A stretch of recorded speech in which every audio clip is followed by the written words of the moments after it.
My Saab was first registered in December 1991, and I bought it in February 1992 with just 800 miles on the clock. I remember that day vividly, the smell of the upholstery still new, the engine smooth and eager, and that distinctively solid feel you only get from a car built by people who thought differently. I had already developed a quiet fascination for Saab by then, though I couldn't have told you exactly why. Maybe it was because they were never quite like anything else on the road. Even their shape, that slightly odd, purposeful slope of the bonnet, the cockpit-like dash, the way the key sat by the gear lever, felt like a statement of individuality in a world slowly being filled with conformity on wheels. It is one of 5 Saabs I have owned over the years, and every one of them has left a mark on my memory. The first was a 1967 Saab 96 V4, which I bought in 1972 when I was young, slightly reckless, and looking for something unusual to drive. I don't really know what attracted me to the marque at that time, but perhaps Stig Blomqvist's win in the RAC Rally in a Saab 96 the year before had something to do with it. Whatever the reason, it was the beginning of a relationship that has lasted more than half a century. That first car taught me what Saab was really about, the combination of practicality and personality, engineering and eccentricity, that made their cars feel as if they had been designed not by committees, but by pilots. The 1967 model was followed by another Saab 96, this time a 1972 version. Apart from the color, the main difference I remember was the headlights. The newer car had square units instead of round ones. Both cars, though, shared that curious and uniquely Saab feature, the freewheel system. It allowed the transmission to run faster than the engine when decelerating, saving fuel and reducing wear, though it could be unnerving going down a steep hill if you forgot to disengage it. It was a car with quirks, but I grew to love them, perhaps because they gave it character. I kept that 1972 car until 1982, long after most people would have moved on. But then again, owning a Saab was never about following the crowd. By the time the 1990s arrived, Saab had evolved. Their cars had become more refined, more aerodynamic, but they still carried the DNA of those earlier rally-bred machines. When I found my 900 Turbo 16S convertible, freshly registered and practically new, I knew at once it was something special. It had the perfect balance between performance and practicality, the solidity of a Scandinavian winter, and the thrill of a turbocharged engine waiting to surge forward with that distinctive whistle. I bought it, and from that moment it became not just a car, but a companion. Over the years, this Saab has lived many lives. It has been my daily driver, my weekend escape, my daughter's emergency transport, and even a rather unconventional wedding car. There's something about driving with the top down, the engine humming steadily, the wind turning every journey into an event. It's surprising how much you can fit into it too. The car has carried boxes to the recycling center, suitcases to airports, and more than a few items for car boot sales.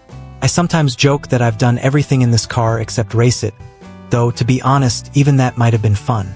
The 900 Turbo 16S convertible is still remarkably original. It's done 79,000 miles now, but it runs beautifully, and the engine has needed no major work. The heated seats still warm perfectly, the radio plays, the electric hood rises and folds with calm precision, and even the ABS continues to function as if it were built yesterday. The cassette player, alas, no longer works, and the cruise control gave up years ago. I've often considered fitting a modern radio, maybe something with Bluetooth and better sound, but somehow I never do. The old Grundig unit, with its soft green glow and tactile buttons, just feels right. It's part of the car's soul.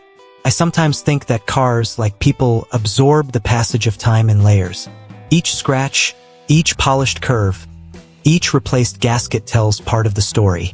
In 2017, I reached a turning point with the Saab. There were patches of rust forming in the engine bay, some minor oil leaks, and the rubber bushes were starting to perish. I had 2 choices: sell it and let someone else deal with its ailments, or invest in it for the long run. For me, the decision was simple. The car had been part of my life for 25 years. I couldn't just let it go. I took it to TR Autos in Yeovil, Saab specialists who had been servicing it since 2016. They knew the car intimately, every sound, every quirk, every small sign of age. After a long discussion with Tommy Butler, the owner, we decided to pull the engine out, sort the oil leaks, replace the worn parts, repaint the engine bay, and powder coat the front suspension. The engine itself was left untouched. It didn't need any internal work. What followed was a careful restoration, not to transform it into something showroom perfect, but to preserve its character and extend its life. When I collected it, the difference was immediately noticeable. It drove smoother, felt tighter, and looked rejuvenated. The alloys gleamed, the body shone after a light polish, and it felt once again like a car you could rely on completely. And that's exactly what it has been: reliable. In all the years I've owned it, it has never once broken down. Not once. In an age where cars seem to rely on software updates and complex electronics, my Saab still starts every time I turn the key. It's a mechanical handshake between man and machine, a relationship built on mutual respect. You listen to it, it listens to you. It has a certain honesty about it, a quality that's hard to find in modern cars. Saab's story, of course, has its own bittersweet undertones. The company, once a symbol of innovation and independence, struggled to survive in a changing automotive world. When production ended, it felt like losing an old friend. Yet, even in its absence, Saab's legacy endures. There's a community of enthusiasts who keep the flame alive, restoring, maintaining, and celebrating these cars not because they're trendy or valuable, but because they mean something. Every time I stop at a petrol station, someone will inevitably come up and start a conversation. "I had one of those," they'll say, or "My dad used to drive one." Sometimes they'll just look and smile, remembering. The Saab connects people across generations, those who owned one, those who wish they had, and those who simply appreciate its difference. I've often wondered what it is that makes certain cars timeless. It's not just design or performance, it's personality. The Saab 900 has that in abundance. Its shape, both elegant and slightly odd.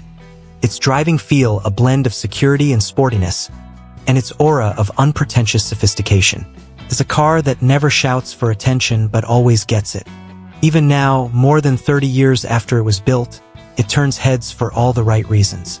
Driving it on a quiet morning, with the roof folded back and the engine gently spooling up as the turbo breathes life into the throttle, there's a sense of satisfaction that modern cars rarely deliver. You feel connected, part of the process, rather than a passenger in a machine that thinks for you. There's a raw simplicity to it, steering that talks to you, suspension that feels the road, and an engine that rewards you for listening carefully. Every journey becomes a conversation. When I park it in the garage at night, I sometimes take a moment to look at it. The lines still make sense. They're purposeful, not decorative. The design language is functional yet elegant, form following function in the most Swedish way imaginable. It's not trying to be pretty, but it is, and perhaps that's why I've never tired of it. Even after all these years, there's still a quiet thrill in walking up to it, turning the key, and feeling that familiar hum as the engine comes to life. People often ask me if I consider it a classic car. I'm not sure. To me, it's just my Saab, dependable, distinctive, and full of memories. It doesn't sit in a collection under a dust cover, waiting for concours events. It's been used, lived in, enjoyed. And that, I think, is the highest compliment you can give any car. It wasn't built to be an ornament. It was built to be driven. The fact that it still can be, with ease and confidence after all this time, is a testament to Saab's engineering philosophy. Owning a Saab has taught me more than I expected. It's taught me that durability is as much about attitude as it is about materials, that a car can be both practical and poetic, and that sometimes the things that seem eccentric at first turn out to be the most enduring.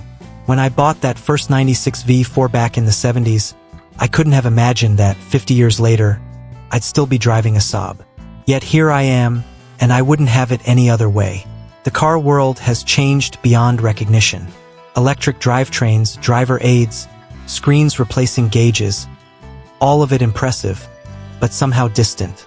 The 900 Turbo reminds me of a simpler time, when driving was about feel rather than algorithms, when the connection between car and driver was tangible. It doesn't need to tell me what to do. It just asks to be driven properly, respectfully, with a bit of understanding. And when you give it that, It rewards you with a driving experience that's smooth, engaging, and quietly exhilarating. As the years pass, I find myself less concerned with speed or technology and more with authenticity. My Saab gives me that. Every sound, every vibration, every quirk feels real. It's not perfect, but it's honest. And maybe that's why I'm still hanging on to it, even as newer cars come and go. It's part of my story now, a constant companion through the changing chapters of life. When I first turned the key in 1992, I didn't know that this car would still be with me more than 3 decades later. I just wanted something well-built and a bit different. What I got was much more than that. A loyal partner on countless journeys, a keeper of memories, a symbol of persistence. If cars could talk, I imagine mine would have quite a few tales to tell. Of early morning drives through misty countryside, of family holidays with the boot packed to bursting, of quiet moments spent parked by the sea, roof down, engine ticking softly as the sun went down. I sometimes think about how few modern cars will still be around in 30 years, still running, still loved. The Saab will, I'm sure of it. It's built that way, solid, sensible, and slightly stubborn. And as long as I can, I'll keep it that way. Because every time I slide behind the wheel, grip that slightly worn steering wheel, and hear the turbo spool up, I'm reminded that true quality doesn't fade. It endures. That's the thing about my Saab. It's more than a machine. It's a link to the past, a celebration of engineering integrity, and a reminder that individuality still matters. I may never take it on rallies or cross-continental road trips, but every drive feels like a small adventure. And even now, as it approaches its mid-30s, it continues to turn heads, spark conversations, and bring a quiet smile every time I see it gleaming in the sunlight. So yes, I'm hanging on to mine, because in a world that changes faster every day, there's comfort in something that stays the same, something built with care, driven with love, and cherished for what it is, a true Saab.